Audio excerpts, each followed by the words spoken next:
안녕하세요. 저는 경기도에 살고 4살 된 딸을 혼자 키우고 있는 30대 싱글맘입니다. 혼자 아이를 키운다는 것은 정말 어려운 일 같아요. 아이를 데리고 이혼을 결심했을 때 절대 쉽지 않으리라 생각은 했지만 이 정도로 힘들 거라고는 감히 예상을 못했거든요. 그나마 제가 집에서 프리랜서로 적지 않은 돈을 벌고 있고 친정에서 살며 육아 도움을 받을 수 있어서 이렇게 살고 있지. 아니었으면 아마 진작에 저는 다른 세상 사람이 되었을지도 모르겠네요. 그래도 이젠 어느 정도 안정이 되어 예쁜 우리 딸과 친정 부모님과 함께 즐기며 잘 살아나가고 있네요. 저는 자존심이 정말 강하고 어떤 일에서든지 완벽해야 하는 성격을 가지고 있어요. 결혼 생활도 마찬가지였죠. 다른 누구보다 결혼을 잘해야 했고 완벽한 아내와 엄마가 되어야만 했어요. 하지만 제 삶은 제가 계획한 대로 흘러가지 않았고 결국 이혼을 하게 되었죠. 이혼하고 나서 주변에 이 사실을 알려야 하는데 입이 떨어지지 않더라고요. 그래서 아직도 친구들은 제가 이혼한 사실을 몰라요. 사실 이곳에 처음으로 이혼한 사실을 밝히는 것이랍니다. 솔직히 이혼하고 혼자 아이를 키우는 이야기가 듣기 좋게 들릴 분은 아무도 없겠지만 그래도 저의 살아온 이야기를 듣고 누군가는 여기서 살아갈 힘을 얻게 될 수도 있지 않을까 하는 생각에 큰 용기를 내어 사연을 보내요. 저는 앞서 말한 바와 같이 공부도 꽤 잘했고 좋은 대학 건축공학과를 나와 아주 좋은 회사에 입사했어요. 처음 입사한 회사였음에도 어린 친구가 일도 잘하고 성격도 좋다고 인정받으며 입사 동기보다 더 빠른 진급을 할 수가 있었죠. 이렇게 승승장구의 인생을 달리고 있는데 어느 날 모르는 번호로 문자가 왔어요. 혹시 이정희 씨 핸드폰 맞냐고요. 그래서 제가 이정희 맞는데 누구시냐고 했더니 제가 초등학교 때 정말 많이 좋아했던 남자 동창 김동근이었어요. 동근이와 저는 인생에서 가장 순수했던 초등학교 시절. 서로 너무 좋아했어요. 우리는 항상 아침마다 만나 손을 꼭 잡고 등교를 했어요. 그 모습을 본 친구들이 다들 놀렸지만 그래도 꿋꿋이 손을 잡고 초등학교 6학년까지 같이 등하교했어요. 학교가 마치면 서로의 집에 놀러가 부모님께 인사를 드리고 같이 놀고 책도 읽고 간식도 먹으며 시간을 보냈죠. 전교생이 다 알고 선생님들도 다 알 정도로 유명한 커플이었지만 졸업 후 다른 중학교로 가며 자연스럽게 연락이 끊겼어요. 이랬던 친구에게 연락이 오니 너무 반가웠어요. 그래서 퇴근 후 바로 동근이에게 전화를 걸었죠. 동근이도 마침 우리 회사 근처에 다니고 있었고 그렇게 우리는 몇 번 만나 연애를 시작하고 결혼까지 했어요. 이제는 시부모님이 된 동근이네 부모님도 저를 원래 알고 계셔서인지 매우 잘해주셨고 우리 부모님도 코 질질 흘리며 손잡고 다니던 아이들이 어른이 되어 다시 만난 것을 보면 보통 인연은 아닌 것 같다며 우리의 시작을 응원해 주셨어요. 이렇게 우리는 모두의 축복 속에 아무 문제 없이 결혼하게 되었어요. 결혼 후 바로 저는 임신을 했어요. 임신한 후에도 꼼꼼하고 완벽을 추구했기에 회사에서도 여전히 인정받으며 일을 했고 집에서도 청소며 빨래며 음식이며 완벽하게 집안을 꾸려나갔어요. 시부모님께 일주일에 2번씩 안부 전화도 꼬박꼬박 드리고 생신 때는 제가 직접 장을 보고 생신상을 차리기도 했죠.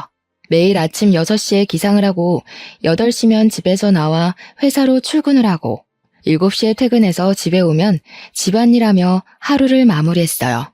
남편도 저를 틈틈이 도와주려고 했지만 남편 회사는 항상 일이 너무 많았어요.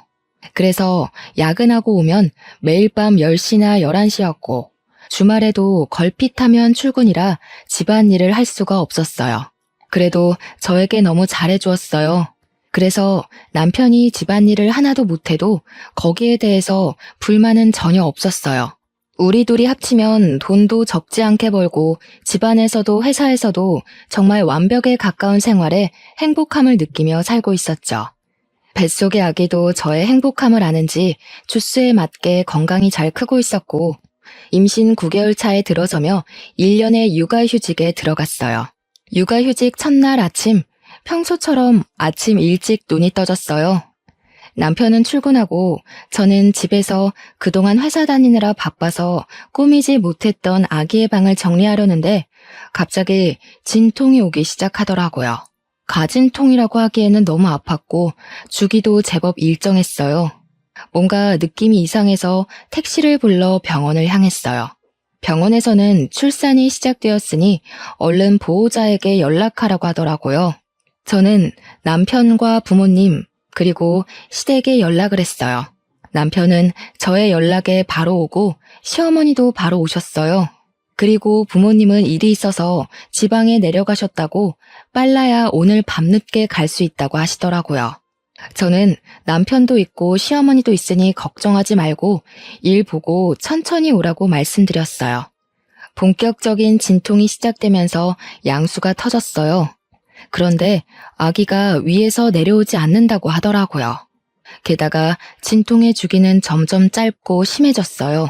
태어나서 처음 느낀 뭐라 말로 표현할 수조차 없는 진통에 정말 이러다 죽겠다 싶었어요.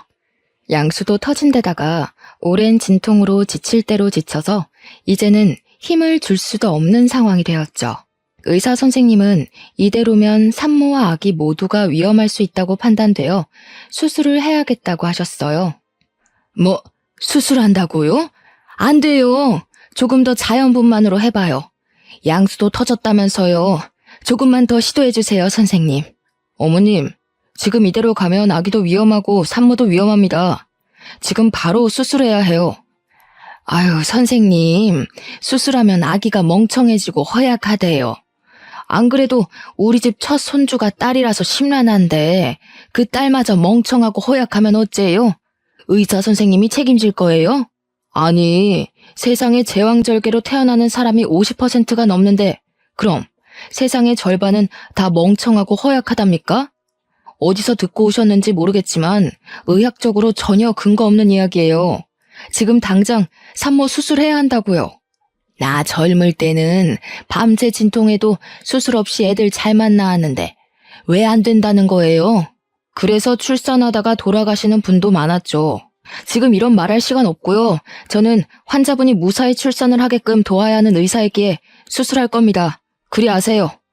결국 의사 선생님 말씀대로 저는 수술실로 들어갔어요.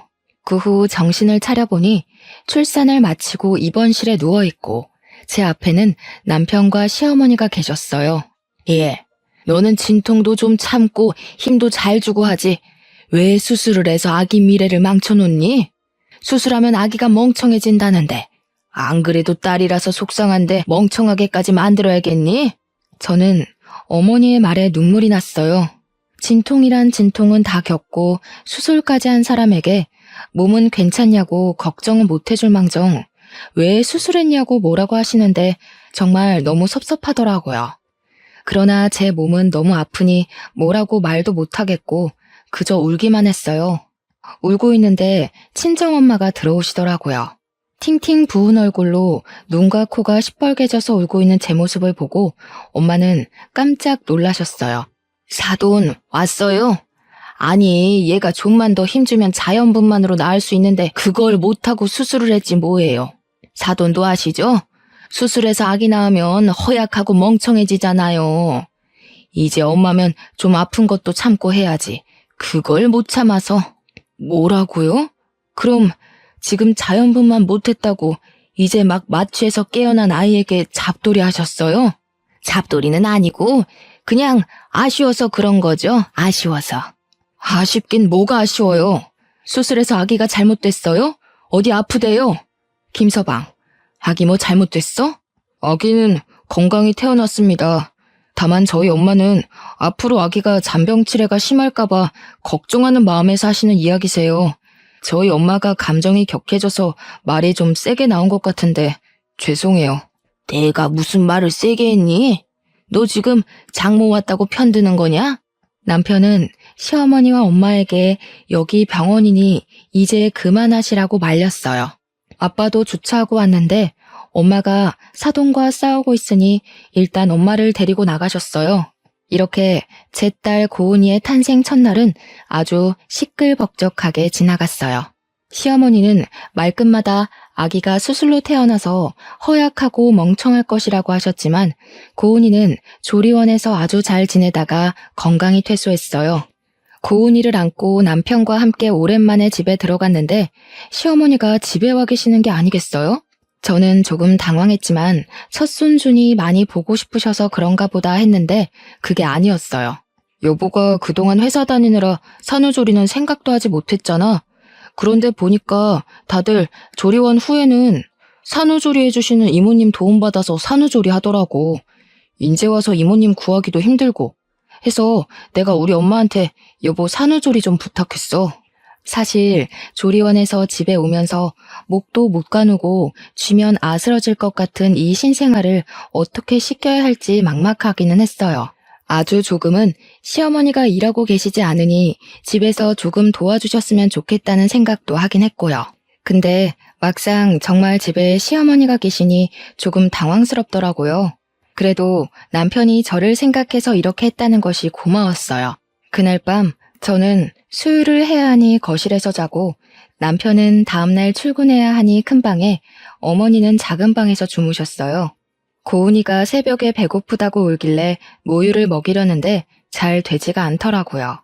분명히 조리원에서 퇴소하고 집에 와서는 잘 먹었는데 밤이 되니 먹이도 않고 잘 물지도 못했어요. 고은이는 짜증이 났는지 더 크게 울고 그 울음소리에 어머니가 작은 방에서 주무시다가 나오셔서 무슨 일이냐고 물어보셨어요. 고은이가 우유를 먹지 못하네요. 배고파서 우는 것 같은데 일단 조리원에서 받은 비상용 분유라도 먹여야겠어요. 저 잠깐 분유 좀 타고 있을게요. 고은이 좀 안아주세요. 뭐? 아기 분유를 먹인다고? 사람이 사람 젖을 먹어야지 소젖을 어떻게 먹이니? 그래도 아기가 뭐 다른 거 대체해서 먹을 수 있는 것도 아니고 배고파서 이렇게 우는데 어떻게 해요? 아기한테 소젖 먹이면 애 성격 다 버린다.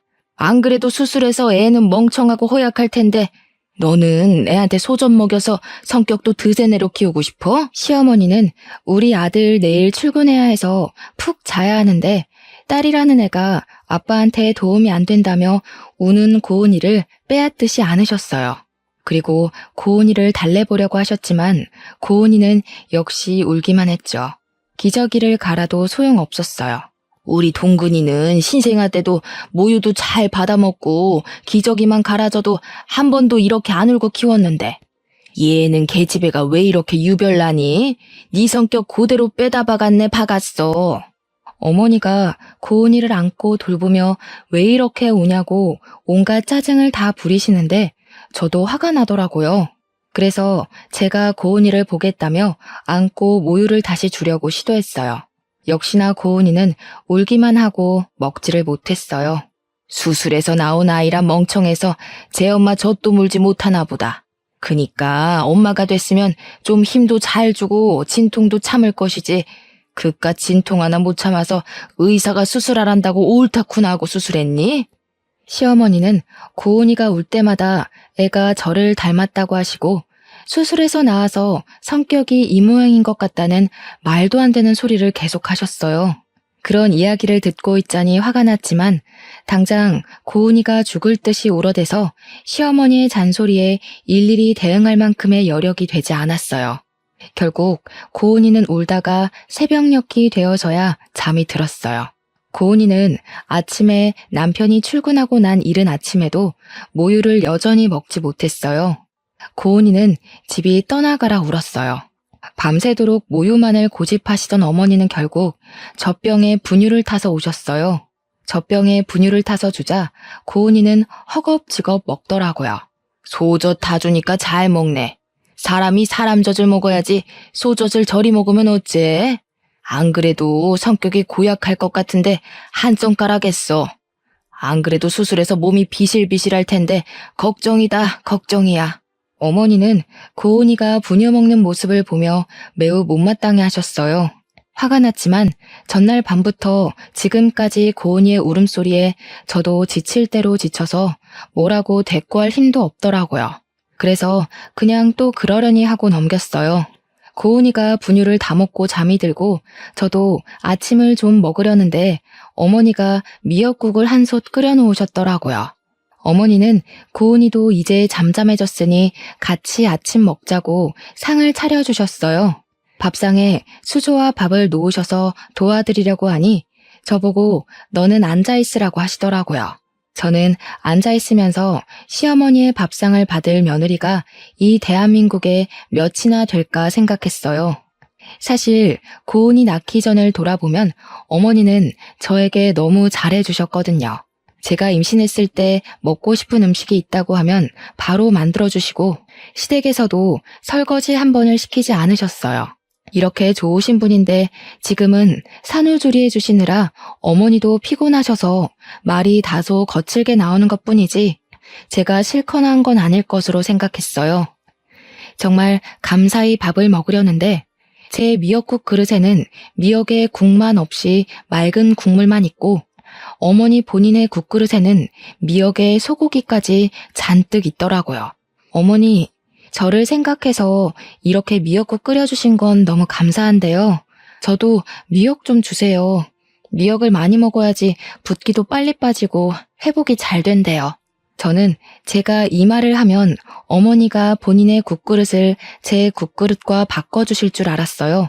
그런데 어머니는 미역이 하나도 없다며 점심때 준다는 말씀만 하시고는 혼자 미역과 소고기를 다 드셨어요. 저는 기분이 확 상해서 밥 먹기 싫었지만 먹는 것 가지고 뭐라고 하는 것도 좀 그래서 그냥 꾸역꾸역 먹었네요. 아침 이후 점심, 저녁 식사에 모두 제 국그릇엔 소고기는커녕 미역도 없었어요. 그뿐만 아니라 고은이가 울 때마다 어머니는 내가 수술로 아기를 낳아서 애가 이 모양이라고 하시며 한 번은 안아주시지 않았어요. 오히려 어머니는 작은 방 문을 걸어 잠그시고 낮잠을 주무시거나 핸드폰으로 영상을 시청하셨죠. 저는 그 시간 동안 우는 고은이를 돌보느라 제대로 쉬지도 못했네요.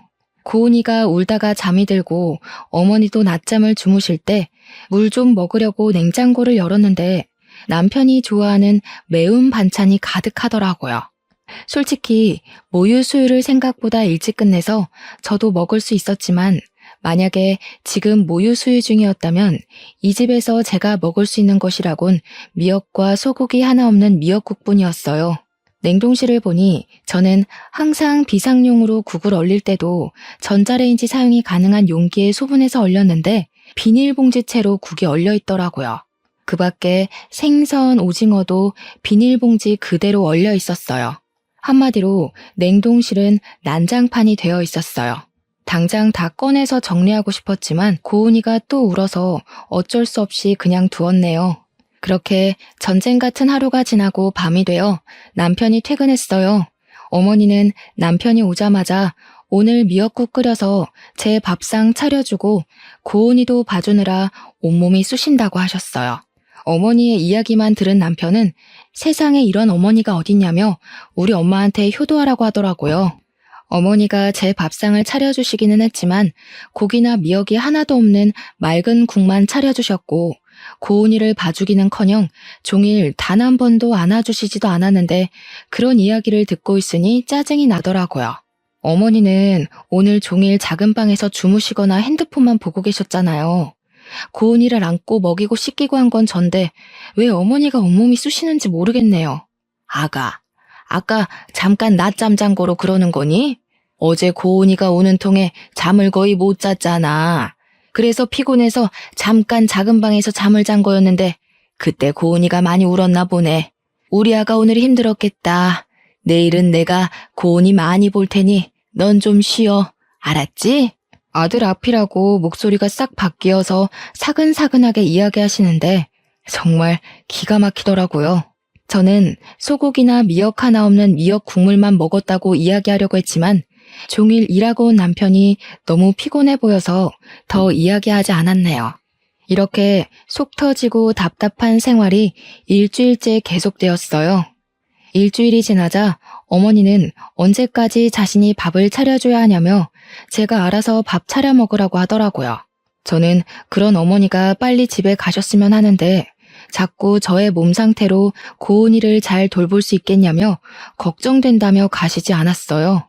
그래서 저의 몸이 많이 회복되고 고은이를 잘 돌보면 빨리 가시지 않을까 하는 생각에 고은이가 자는 동안 미역국도 끓이고 반찬도 몇 가지 만들어 밥상을 차렸어요. 저 혼자 먹으려고 차리기는 했지만 어머니가 계시는데 혼자 먹기는 좀 그렇잖아요. 그래서 어머니께 식사하시겠냐고 여쭈니 알겠다고 하시더라고요. 그렇게 둘이 말도 없이 어색한 식사를 마쳤어요. 다 먹고 나서 아직 어머니가 설거지 정도는 해주시리라 기대했지만 역시나 설거지도 제 몫이었어요. 그렇게 저 혼자 반찬하고 아기 보고 어머니 배고프시다니 밥상도 차리고 설거지도 하는데 과연 이것이 저의 산후조리인가 아니면 시어머니의 산후조리인가 싶더라고요. 답답한 마음에 밤에 어머니 주무실 때 남편에게 하소연도 했지만 남편은 어머니라고 편하시겠냐며 나이 드시고 힘드신데 그래도 며느리 생각해서 이렇게 계시는데 조금만 더 참으라고 하더라고요. 제가 회복되는 모습 보면 바로 가실 것이라고요. 그렇게 힘들고 답답한 일상을 이어가던 중 제 여동생 정은이가 조카 고은이를 보러 왔어요. 정은이는 고맙게도 제가 평소에 좋아하는 멜론을 사왔더라고요. 어머니는 정은이가 가져온 멜론을 보며 자신도 멜론을 너무 좋아한다고 하시며 멜론을 가져가시더라고요.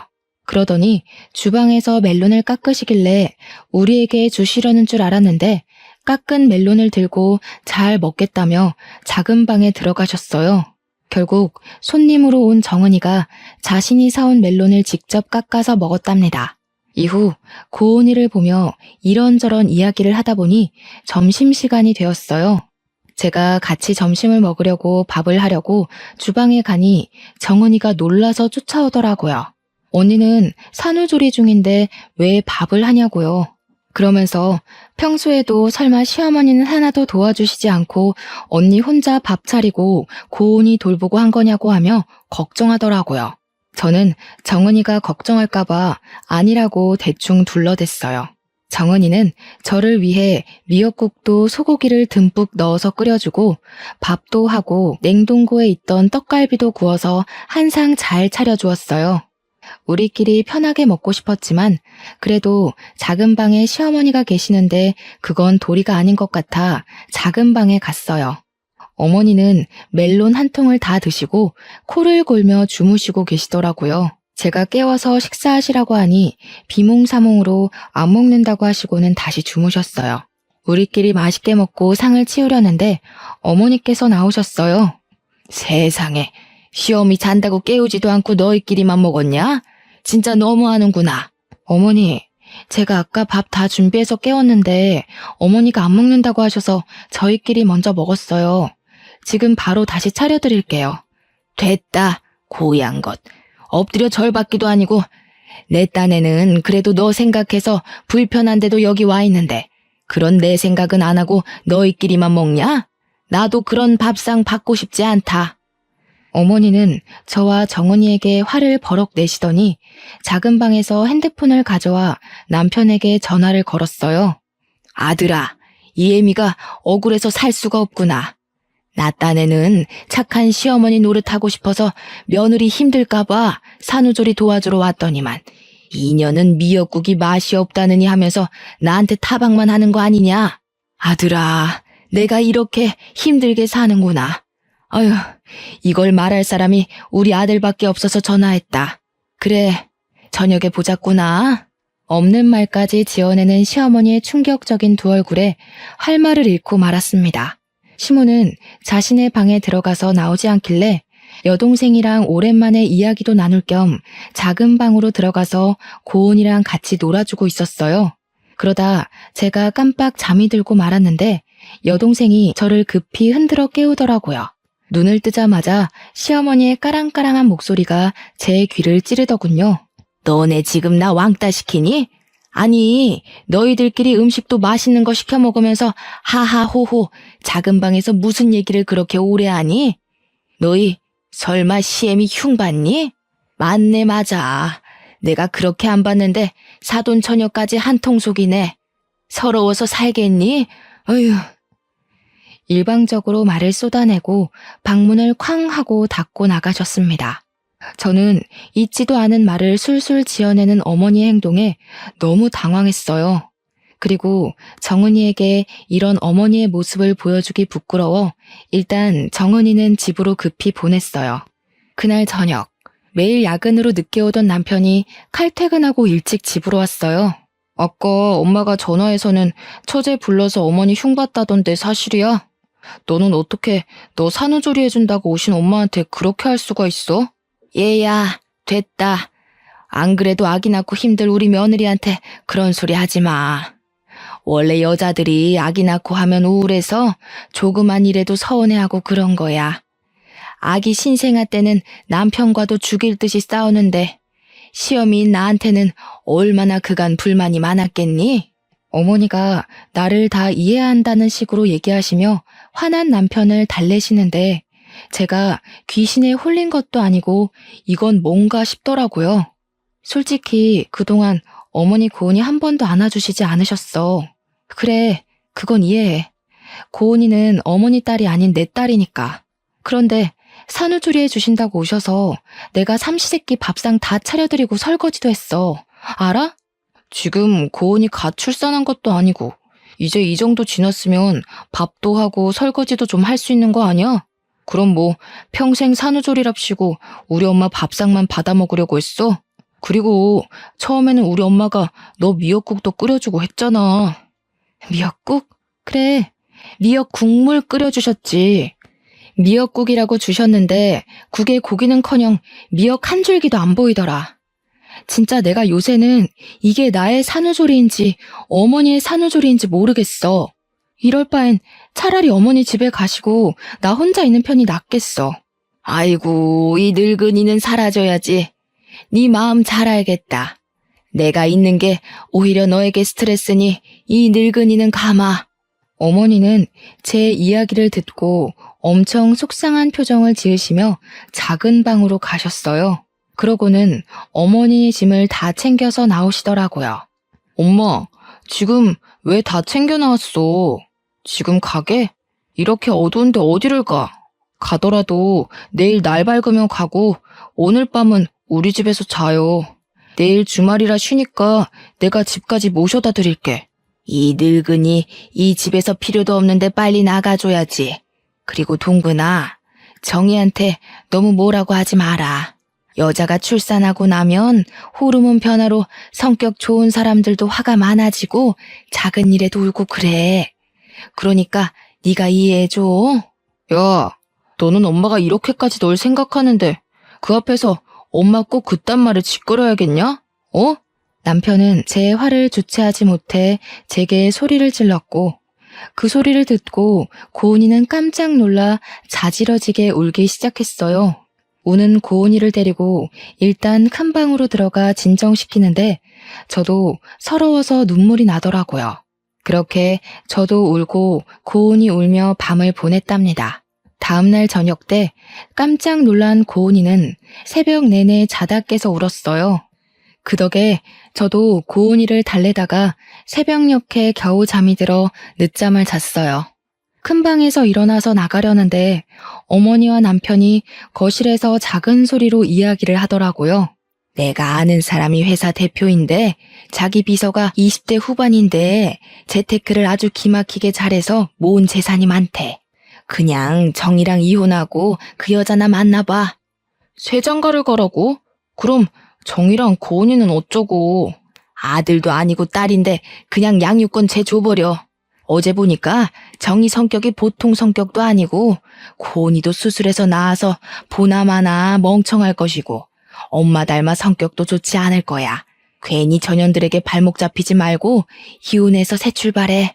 엄마, 아무리 그래도 그건 아니지. 사람이 어떻게 자기 처자식 버리고 새 출발을 해. 이미 그 회사 대표한테 다 이야기했어.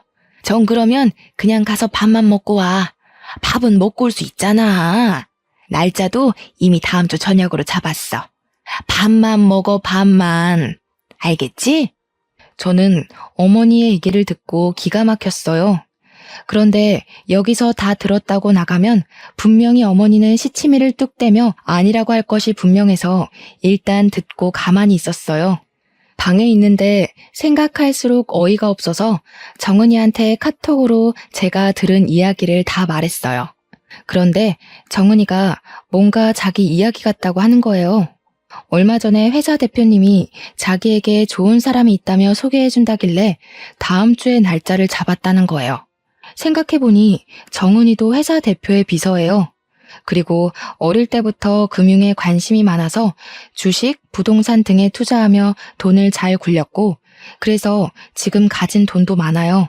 저와 정은이는 남편이 소개받을 사람이 바로 제 동생이라는 확신이 들었어요.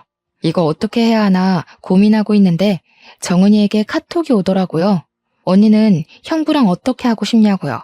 솔직히 수술해서 낳은 애라서 멍청하다, 소전 먹고 커서 성격이 고약하다는 등의 막말하고 산후조리한답시고 오셔서는 저에게 매일 밥상을 요구하시는 모습에 더는 가족으로 살지 못하겠다 생각하고 있었거든요. 게다가 남편은 그 사이에서 중간 역할도 못하고 무조건 지 엄마 편이니 이혼하고 싶다고 솔직히 이야기했죠. 정은이는 그럼 어차피 이혼할 거면 일단 조금 더 참고 살다가 복수라도 시원하게 하고 끝내라고 하더라고요. 일단 소개팅은 무산시키지 않고 진행하기로 했어요. 단 시어머니와 남편이 여동생의 얼굴을 알고 있으니 연기자 준비를 하는 여동생 친구에게 부탁해서 대신 나가달라고 했죠. 그리고 다음 데이트 약속까지 잡고 오라고 부탁했어요.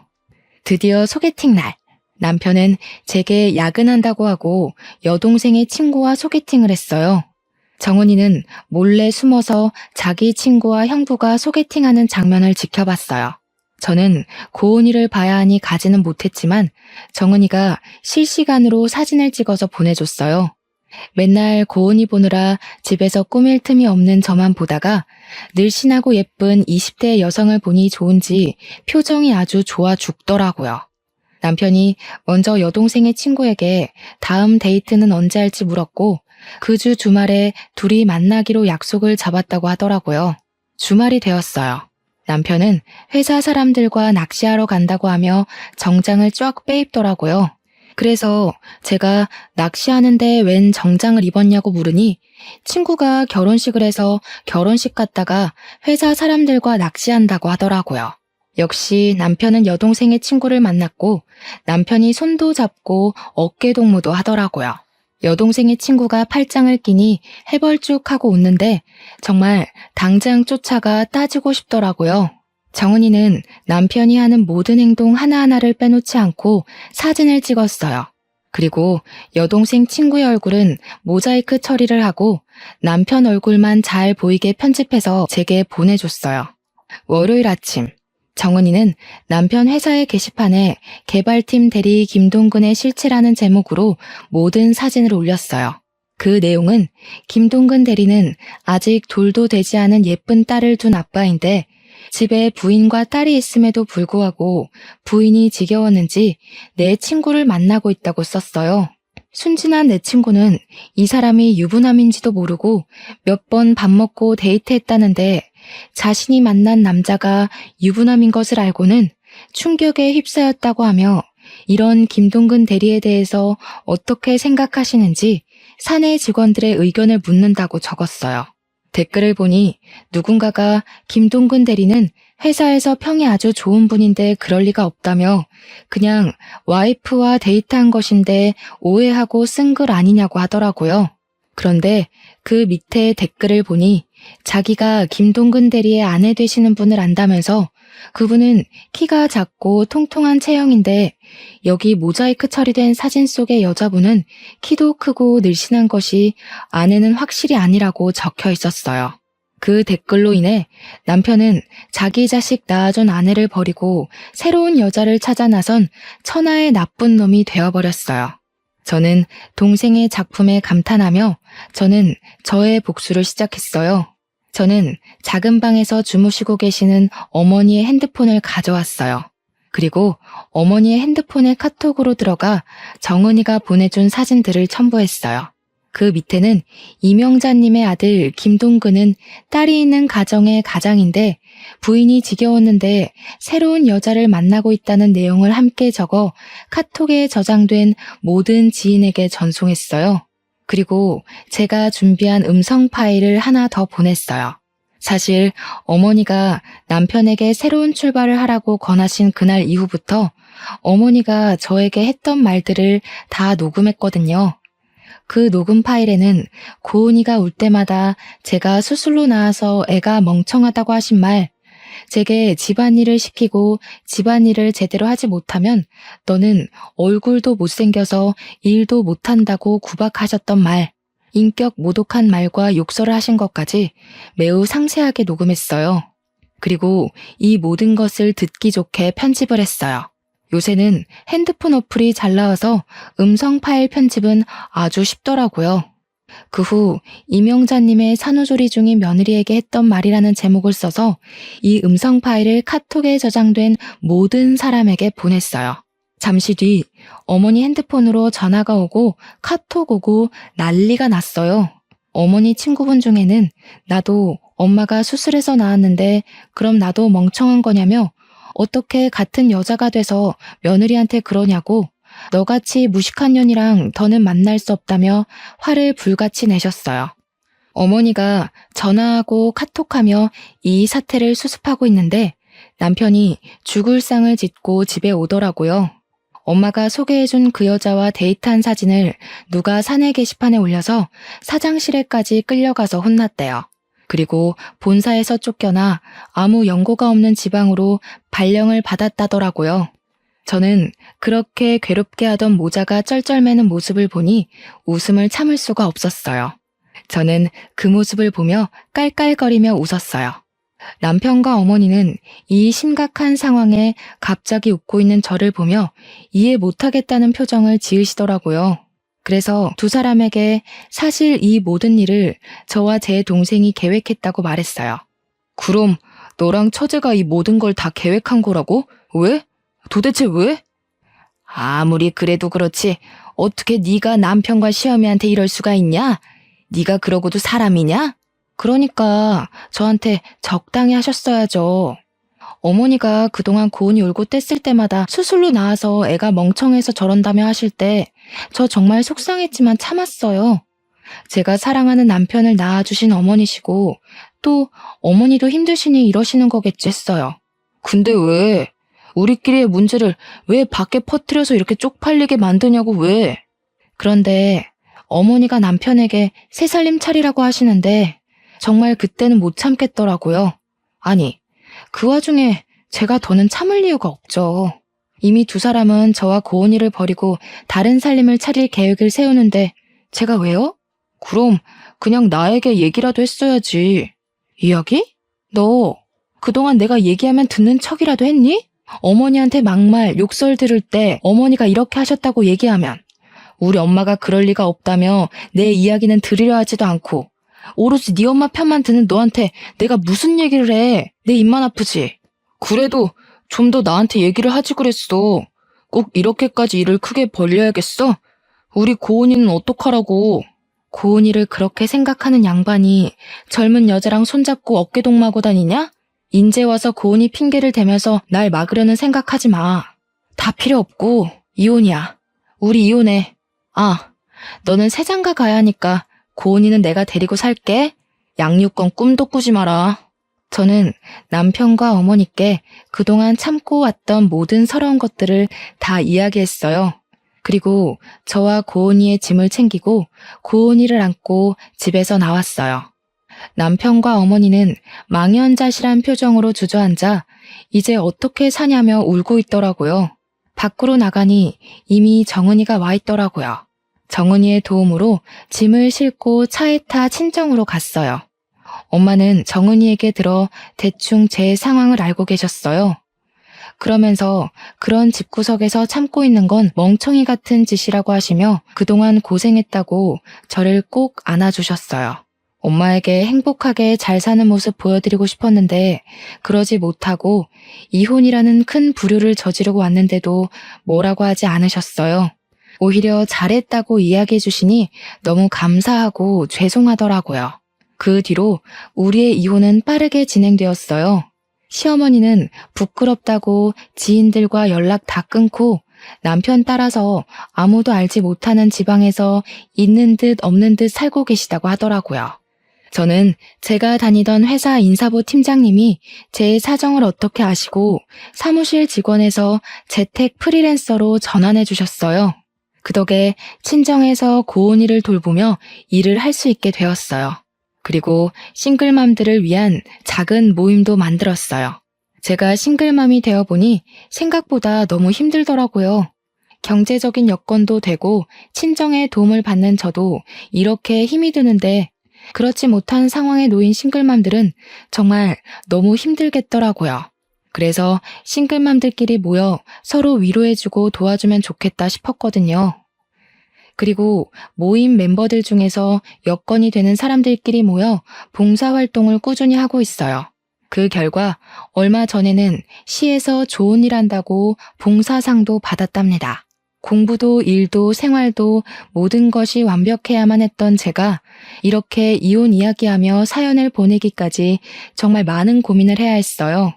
글을 써놓고 보낼지 말지 오랜 시간 생각하다가 이혼한 저 자신을 자체로 인정하고 받아들이기 위해 큰 결심을 하고 드디어 이렇게 사연을 보내네요. 그동안 꽁꽁 숨겨왔던 저의 비밀 이야기를 털어놓고 나니 속이 다 후련하고 시원하네요. 사실 처음에 이혼하고 나서 저는 결혼과 인생에 실패한 사람이라며 자책만 하고 살았어요. 그러나 저만 보면 사랑스럽게 웃어주는 우리 고은이를 보며 살아갈 희망을 얻고 용기를 내었네요. 아마 제 사연을 듣고 있는 분 중에도 저처럼 이혼하시고 저의 지난날처럼 힘들어하시는 분들도 계실 거예요. 물론 이혼을 하면 많이 힘들죠. 하지만 이혼은 실패가 아니라 새로운 인생의 시작일 뿐이라는 생각으로 열심히 살아내셨으면 좋겠어요. 저 역시 이혼의 아픔을 딛고 이겨내서 앞으로도 더 열심히 살아가겠습니다. 제 아무리 추운 겨울이라고 해도 시간은 흐르고 흐르면 언젠간 반드시 따뜻한 봄날이 오잖아요. 지금 너무 힘든 시간을 보내고 있다고 해서 너무 절망에 빠져 있지는 마세요. 언젠가 우리의 인생이 흐르고 흐르다 보면 반드시 봄날이 올 것이에요. 그러니 우리 모두 힘내서 하루하루를 최선을 다해 열심히 살아봐요. 오늘도 다들 파이팅입니다. 지금까지 저의 사연 들어주셔서 감사합니다.